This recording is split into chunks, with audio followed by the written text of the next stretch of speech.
Good morning to all the students of Primary Central School of class 9th and all the students worldwide. Thank you so much for supporting us.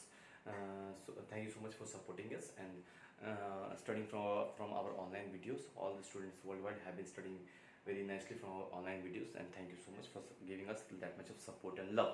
I am Engineer Kumar Harshvardhan, and I have been taking class on behalf of Primary Central School, Rajdhan Khagaria Maheskut, one of the best schools in the district. We don't only say it, but we have proved it, and we will be proving it in the coming years. So today we'll be studying about Bismillah Khan, a very renowned musician, he is probably known as Ustad, and he is probably known as Ustad. जो उनको basically जो उनको लोग जानते हैं, किस नाम से जानते हैं? उस्ताद के नाम से जानते हैं. उन्हें उस्ताद कहा जाता था, है ना. शहनाई का उन्हें उस्ताद कहा जाता था, है ना. वो अगर उसे बजा दे तो उनके तरह दुनिया में शायद ही भारत में कोई और उनकी तरह बजा सकता था. तो हम ये चैप्टर को पढ़ेंगे इंग्लिश की. तो वो कब बॉर्न हुए थे? He was born on 21st of March.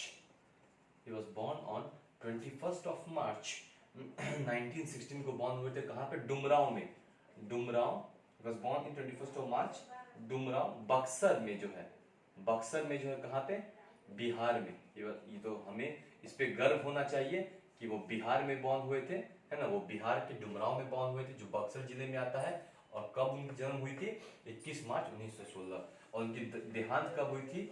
वो मरे कब? Died on 21st of August 2006 को उनकी मौत हुई थी. कहाँ? वाराणसी में, है ना. यूपी में वो मरे, है ना. बिहार में जन्मे और यूपी में उनकी मृत्यु हुई थी. जो उनकी देहांत हुई थी वो यूपी में 21 अगस्त 2006 को उनकी मृत्यु हुई. अवार्ड्स उन्हें क्या क्या मिला है? भारत के सभी अवार्ड से उन्हें सम्मानित किया गया, चाहे वो भारत रत्न हो, चाहे वो पद्मा श्री हो, पद्मा विभूषण हो, पद्म भूषण हो, या फिर पद्मा विभूषण हो, या फिर पद्मा विभूषण हो, है ना. इन सभी चीजों से उन्हें सम्मानित किया गया. ये बहुत ही इंपॉर्टेंट है कि उन्हें भारत का हर एक पुरस्कार जो है उन्होंने अपने नाम पे दर्ज किया है, क्योंकि वो इतने महान थे, वो इतने अच्छे म्यूजिशियन थे, तो उन्हें ये सब मिला है. और उन्हें बेसिकली लोग उस्ताद के नाम से जानते थे. ठीक है. तो हम इस चैप्टर को शुरू करेंगे, द शहनाई ऑफ बिस्मिल्लाह खान. अब हम इस चैप्टर को शुरू करेंगे, the shehnai of Bismillah Khan. Emperor Aurangzeb banned the playing of a musical instrument called pungi. पुंगी आप देखे होंगे, पुंगी इसे कहते हैं. पुंगी उसे कहते हैं, जब आपने देखा होगा कि जब सपेरा वो जो बजाता है, एक लंबा से ऐसे रहता है ना. इसमें होल्स होते हैं, तो सपेरा इसे यहाँ से बजाता है, माउथ और यहाँ से मुंह में लेके बजाता है. इसे इसमें हाथ फेरता है, वो इस पे हाथ फेरता है, अलग अलग आवाज निकलती है. उसे हम पुंगी कहते हैं, जिससे हम सांप को नचाते हैं. तो emperor Aurangzeb banned the playing of a musical instrument called pungi in the royal residence of it and had a shrill unpleasant sound, है ना. तो एम्परर औरंगजेब ने जो है इस इंस्ट्रूमेंट को जो है इसे बजाने का अनुमति नहीं दिया था और इसे बंद कर दिया था, क्योंकि इससे जो आवाज निकलती थी वो उन्हें अच्छा नहीं लगता था. वो आवाज उन्हें जो है रोचक नहीं लगता था. वो आवाज जो है एक ऐसी साउंड प्रोड्यूस करता था, एक ऐसा आवाज प्रोड्यूस करता था जो कानों को सुनने में अच्छा नहीं लगता था. तो औरंगजेब ने जो क्या किया, इसको जो है इस इंस्ट्रूमेंट का उपयोग जो है पूरी तरह से बंद करवा दिया. Pungi became the generic name for reeded noise maker, है ना. और पुंगी को फिर एक ऐसे यंत्र के तौर पे जाना गया कि ये जो है सिर्फ आवाज करता है, इससे कोई मधुर ध्वनि नहीं निकलती है, कुछ मधुर आवाज नहीं निकलता, लेकिन सिर्फ ये आवाज करता रहता है. A barber of a family of professional musician who had access to the royal place decided to improve the tone of the quality of the pungi. A barber of a family of professional musician, है ना. तो एक ऐसे लोग थे, एक ऐसे family थी जो प्रोफेशनली म्यूजिशियन थे, मतलब उनके घर में सभी लोग म्यूजिशियंस ही थे जो कि इस फील्ड से थे. Who had access to the royal palace, और जो उनके पैलेस में जा सकते थे, मतलब कि जो उनके जो है ना, मतलब कि जो औरंगजेब के जो है पैलेस में और औरंगजेब के जो घर में जो है जो जा सकते थे, औरंगजेब के जो दरबार में जो है डायरेक्टली वहां पे जा सकते थे. Decided to improve the tonal quality of the pungi, है ना. और वो पुंगी की जो है क्या हुआ, वो उन्होंने सोचा कि इस पुंगी को चूंकि राजा ने बंद कर दिया है, औरंगजेब ने बंद कर दिया है, तो अब जो है हम कुछ अलग निकालें जो उन्हें सुनने में मधुर लगे और जो उन्हें सुनने में अच्छा लगे। He choose a pipe with a neutral hollow system that was longer and broader than the pungi. फिर उन्होंने एक पाइप लिया जो कि पुंगी से ज्यादा लंबी थी और जिसमें छेद हुआ करते थे। उन्होंने एक पाइप लिया जो पुंगी से ज्यादा लंबी थी और जिसमें छेद हुआ करते थे। He chose a pipe with a neutral hollow stem with a longer and broader, जो ज्यादा लंबा भी था और ज्यादा चौड़ा भी था, है ना। लॉन्गर मतलब लंबा और ब्रॉडर मतलब चौड़ा, है ना। जो ज्यादा लंबा भी था और जो ज्यादा चौड़ा भी था। देन द पुंगी से and made several holes on the body of the pipe, और फिर पाइप के ऊपर क्या किया उन्होंने, बहुत सारे छेद कर दिए। When he played on it, closing and opening some of the holes, soft and melodious sounds were produced। और जब उन्होंने ये बनाया और फिर उन्होंने क्या किया, जब वो अपने हाथों से उस छेदों को बंद करते थे और खोलते थे तो उससे क्या होता था, उससे एक मधुर ध्वनि निकल रही थी। उससे एक ऐसी ध्वनि निकल रही थी जो पुंगी से ज्यादा सॉफ्ट थी, ज्यादा वोकल थी, ज्यादा लाउडर थी और फिर ज्यादा स्मूथ थी, है ना, और मन को रोचक करने वाली थी। He played the instrument before royalty and everyone was impressed।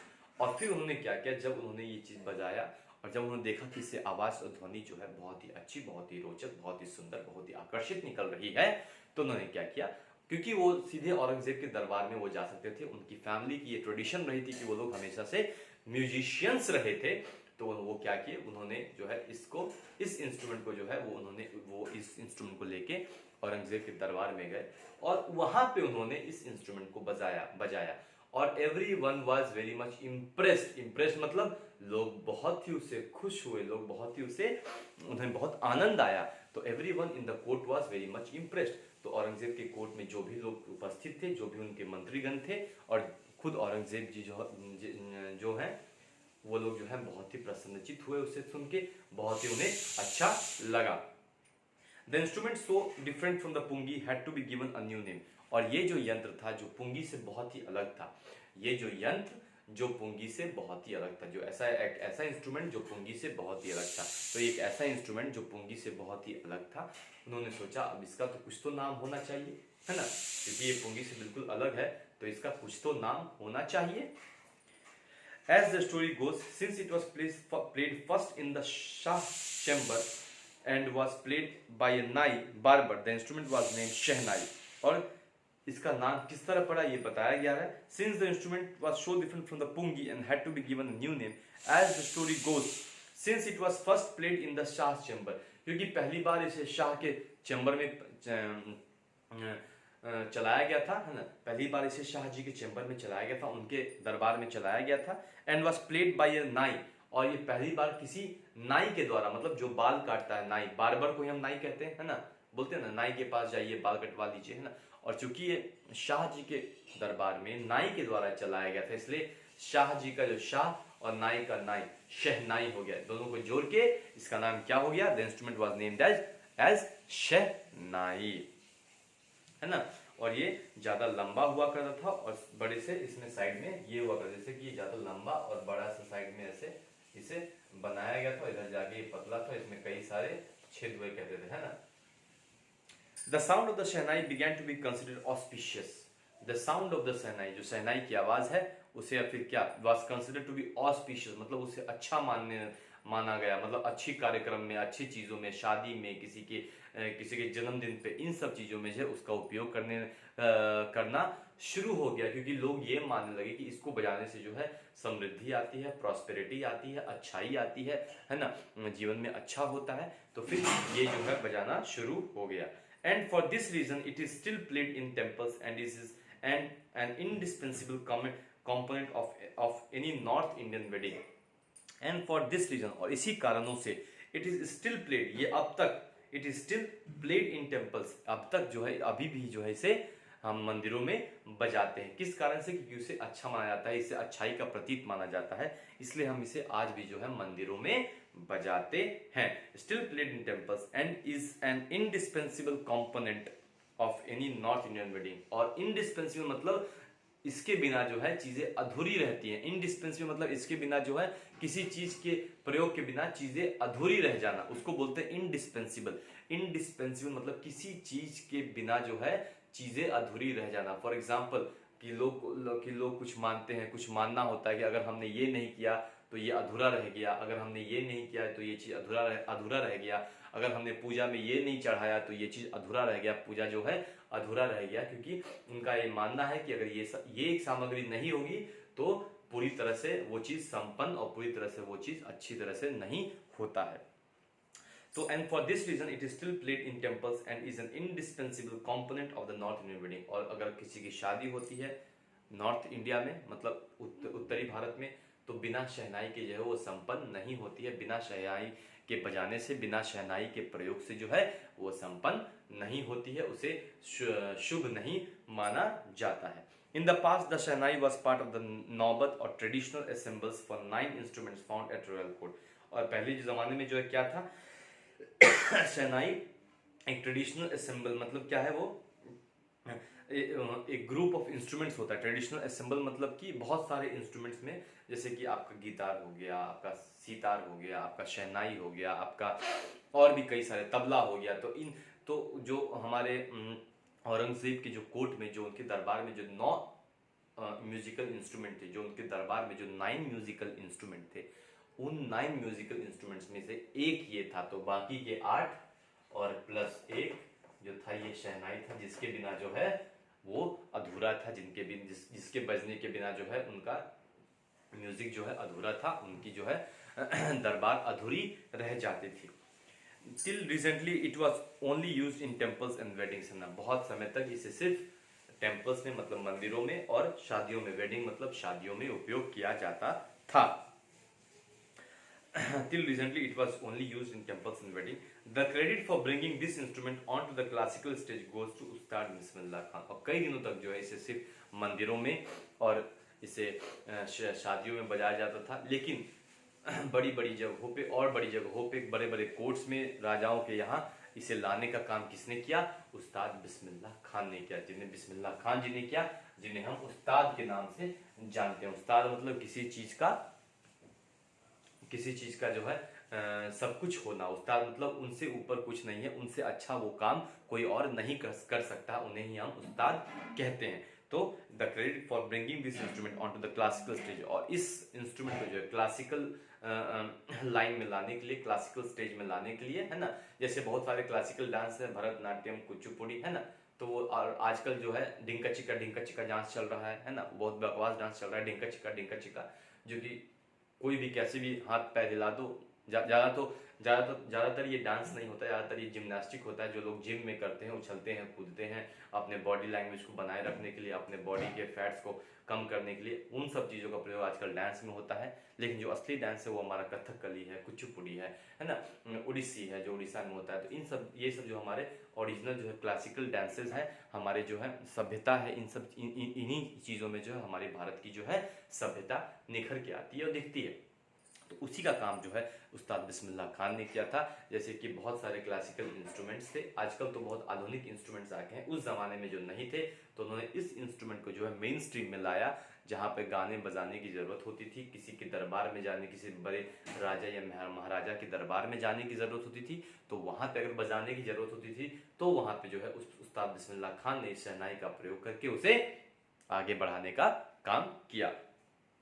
As a 5-year-old, Bismillah Khan played gilli danda near a pond in the ancient eastern of Dumraon in Bihar, है ना। जब वो 5 साल के थे उस्ताद बिस्मिल्लाह खान, तो वो गिल्ली डंडा, हमारे यहाँ होता है गिल्ली डंडा मारते हैं, ऐसे गिल्ली डंडा खेला करते थे। और कहाँ पे, जब उनका जन्म मैंने आपको बताया कहाँ हुआ था, बिहार के बक्सर जिला के डुमराव नामक गांव में उनका जन्म 21 मार्च 1916 ईस्वी को हुआ था। ठीक है। He would regularly go to the nearby Bihari Ji temple to sing a Bhojpuri चैत, है ना। और वो एक पास में उनके गांव में पास में एक मंदिर हुआ करता था, तो वहां पे वो क्या करते थे, वहां पे गाना गाने जाते थे, भोजपुरी गाना, जो चैत नाम का कोई भोजपुरी गाना होगा। आजकल तो बहुत सारा भोजपुरी गाना चल रहा है, निरहुआ, खेसरिया, मैसरिया का चल रहा है, लेकिन उस जमाने में जो है उस्ताद बिस्मिल्लाह खान जो है मंदिर में जाते थे एक भोजपुरी गाना गाने के, जिसका नाम था चैत। शायद चैत कोई सीजन भी होता है, शायद उस सीजन में कुछ होगा जो वो गाना गाने जाते थे। At the end of which he would earn a big laddoo weighing 1.2 kgs। और जब वो गाना वहाँ गाते थे तो गाना गाने की एवज में, उसकी एवज में, उनके काम की एवज में जो है उन्हें 1.2 किलो, करीब 1.25 किलो का जो है उन्हें लड्डू दिया जाता था, है ना, उन्हें भेंट में 1.25 किलो का लड्डू दिया जाता था। And a prize given by a local maharaja, जो उन्हें वहाँ के जो बिहार के बक्सर के जो लोकल महाराजा है जिन्हें बनाया गया था, और दूसरे ब्रिटिशर्स के द्वारा, जिन लोगों के द्वारा, उनके द्वारा जो है उन्हें ये 1.25 किलो का लड्डू भेंट में दिया जाता था। दिस हैपेंड 80 years ago, मतलब ये 80 साल पहले हुआ करता था। And the little boy had travelled far to earn the highest civilian award in India, the Bharat Ratna. और उस समय से लेके जो उनकी जर्नी रही है 21 अगस्त 2006 तक, इस समय तक जो है उन्होंने भारत के लिए कई जगहों पे बजाया, कई जगहों पे अपना प्रदर्शन दिया, है ना, कई जगहों पे अपनी उपस्थिति दर्ज की, कई जगहों पे भारत का नाम रोशन किया, और भारत ने जो है उन्हें पूरे प्यार से, पूरे सम्मान से जो है सम्मानित किया। उन्हें भारत रत्न देकर, उन्हें पद्मश्री देकर, उन्हें पद्म भूषण देकर, उन्हें पद्म विभूषण देकर, ये चारों जो है बहुत ही महत्वपूर्ण हमारे देश के जो है ये स्तंभ माने जाते हैं, ये चारों पुरस्कार, क्योंकि ये चारों पुरस्कार सबसे ऊंचे पुरस्कार है। और इन सभी में भी जो है भारत रत्न जो है हमारे देश का सबसे ऊंचा पुरस्कार है, जो कि किसी भी व्यक्ति को किसी भी फील्ड में, चाहे वो म्यूजिक हो, चाहे वो एक्टिंग हो, चाहे वो साइंस हो, चाहे वो साइंस एंड टेक्नोलॉजी हो, चाहे वो स्पोर्ट्स हो, इन सभी चीज़ों में सबसे उत्तीर्ण व्यक्ति को, सबसे अच्छे व्यक्ति को, जिन्होंने देश का नाम गर्व से ऊंचा किया, जिन्होंने देश का नाम देश विदेश में ऊंचा किया है, उन्हें दिया जाता है। फॉर एग्जाम्पल सचिन तेंदुलकर जी को क्रिकेट के लिए भारत रत्न से नवाजा गया है, तो उसी प्रकार जो है दिया जाता है उन लोगों को जो बहुत अच्छा काम करते हैं अपने फील्ड में। और उसी तरह उस्ताद बिस्मिल्लाह खां को भी दिया गया, लेकिन उन्हें सभी कुछ दिया गया, भारत रत्न भी दिया गया है, पद्माश्री भी दिया गया, पद्मा विभूषण भी दिया गया, और पद्मा भूषण भी दिया गया है। This happened 80 years ago, and the little boy had travelled far to earn the highest civilian award in India, the Bharat Ratna. Born on 21st March 1970, मैंने आपको जैसे बताया 21 मार्च 1916 को उनका जन्म हुआ। Bismillah belongs to well known family of musicians from Bihar. उनके पूरे खानदान में उनके पापा, उनके दादा, परदादा, सब लोग जो है म्यूजिशियन ही हुआ करते थे, है ना, सब लोग जो है म्यूजिशियन ही हुआ करते थे, गाने बजाने का ही उनका काम था। His grandfather Russell Bakhsh Khan was the shehnai Nawaz of the Bhojpuri king court. और उनके जो दादाजी थे, दादा या नाना कह लीजिए, ग्रैंडफादर रसूल बुक्स खान है, उनका नाम था रसूल books Khan, was the shehnai Nawaz of the Bhojpur king court. और वहाँ पे भोजपुर के जो किंग कोर्ट, जो राजा के यहाँ जो है वो बजाने का काम करते थे। His father Paigambar Bakhsh, the other paternal ancestor were also great shehnai player. उनके जो पिताजी थे, उनके पिताजी का नाम क्या है, पैगंबर बख्श था। उनके दादाजी या दादाजी ही मान लीजिए, उनका नाम था रसूल बख्श खान, है ना।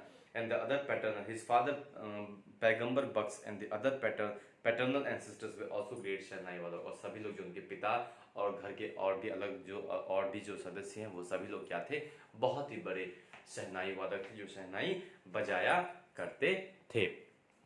बहुत ही बड़े शहनाई वादक थे जो शहनाई बजाया करते थे। तो मुझे लगता है यहाँ तक कोई आप लोग को दिक्कत नहीं हुई होगी, है ना, यहाँ तक आप लोग को कोई दिक्कत नहीं हुई होगी। और एक और क्लास होगा तो आपका ये चैप्टर जो है लगभग ख़त्म हो जाएगा, है ना। तो आप इस चैप्टर को पढ़ें, थोड़ा बिस्मिल्लाह खान के बारे में थोड़ा सर्च करें, उनके बारे में देखें कितनी महानता है उनकी, उन्होंने देश के लिए कितना कुछ किया है उसके बारे में देखें, है ना। इसमें आपको दिया गया है, think of the shehnai and the first thing you will proudly imagine is a wedding और सिमिलर ओकेशन और फंक्शन। अगर आप शहनाई के बारे में सोचते हैं तो सबसे पहले जो आपको जो दिमाग में ख्याल आएगा कि नहीं, ये तो या तो किसी मंदिर में बजाया जाता होगा या तो किसी शादी में बजाया जाता होगा। The next would probably be Ustad Bismillah Khan. और दूसरा जो आपको ख्याल आएगा वो किसी और के बारे में नहीं, बल्कि हमारे जो महान उस्ताद बिस्मिल्लाह खान जी हैं उनके बारे में आपको वो ख्याल आएगा कि इनसे महान और कोई नहीं हो सकता है, और इनसे अच्छा जो है कोई नहीं बजा सकता है शहनाई को। The next would probably be Ustad Bismillah Khan, the shehnai master playing the instrument. और दूसरे व्यक्ति वही होंगे शहनाई बजाने वाले उस्ताद बिस्मिल्लाह खान। तो हम कल जो है आगे और बढ़ेंगे, आगे की ओर बढ़ेंगे। आप लोगों का स्कूल जो आप लोगों को बताया गया है कि 28 सितंबर से, इस आने वाले परसों सोमवार से खुल रहा है। तो पूरे हर्षोल्लास के साथ, पूरा जोश के साथ, पूरे उत्साह के साथ आप लोग स्कूल में आइए और सारा प्रिकॉशंस लेके आप लोग स्कूल में आइए। ग्लव्स लेके आइए, सैनिटाइजर का छोटी सी बॉटल लेके आइए, आपको बाजार में वो 15 से 20 रुपए मिल जाएगा।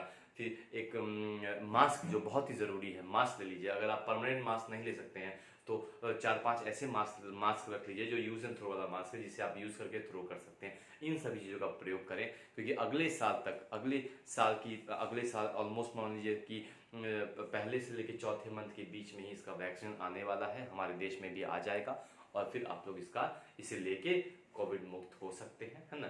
तो मेरी आपसे यही आग्रह है कि अभी भी जो है मैं आपको यही कहना चाहूँगा, जब तक दवाई नहीं तब तक ढिलाई नहीं। जब तक दवाई नहीं आती है तब तक ढिलाई नहीं करना है, और तब तक अपने आप को सुरक्षित रखने के लिए सारी चीज़ों का प्रयोग करते रहना है। So thank you so much for patiently listening to me, and I am Engineer Kumar Harshavardhan, and I have been taking your English class on behalf of Pride India Central School, Rajdhan Khagadiya Main School, one of the best schools in the district। हम सिर्फ ये कहते नहीं हैं बल्कि हम करके दिखाते हैं, है ना। कहने वाले बहुत कुछ कहेंगे, लेकिन हम जो है करने में विश्वास रखते हैं, हम सिर्फ बोलने में विश्वास नहीं रखते हैं। तो यहाँ तक मुझे लगता है आप लोग को कोई दिक्कत नहीं हुई होगी, आप लोग इसे अच्छे से समझ गए होंगे। मैं आपसे फिर से आग्रह करूंगा कि कृपया करके 28 तारीख से जो स्कूल को मिस ना करें, क्योंकि हमने बहुत ही समय ऐसे भी खो दिया है। अब जो है हमें डबल पेज से, है ना, डबल इंजन की पेज से, डबल इंजन लगा के उस पेज से जो है दौड़ना है। तो आप लोग जल्द से जल्द स्कूल आएँ, और मेरी शुभकामनाएं आप सभी के साथ है। Thank you so much to all the students, सभी स्टूडेंट्स के, ऑल द गार्जियंस, सभी स्टूडेंट्स के गार्जियंस को, पेरेंट्स को thank you so much for giving us lot of support and love, इतना प्यार और हमें दिखाने के लिए। और दुनिया के सभी बच्चे जो हमारे वीडियोस देख के पढ़ते हैं, उन्हें thank you so much once again. Have a great day ahead and take care of yourself. Thank you.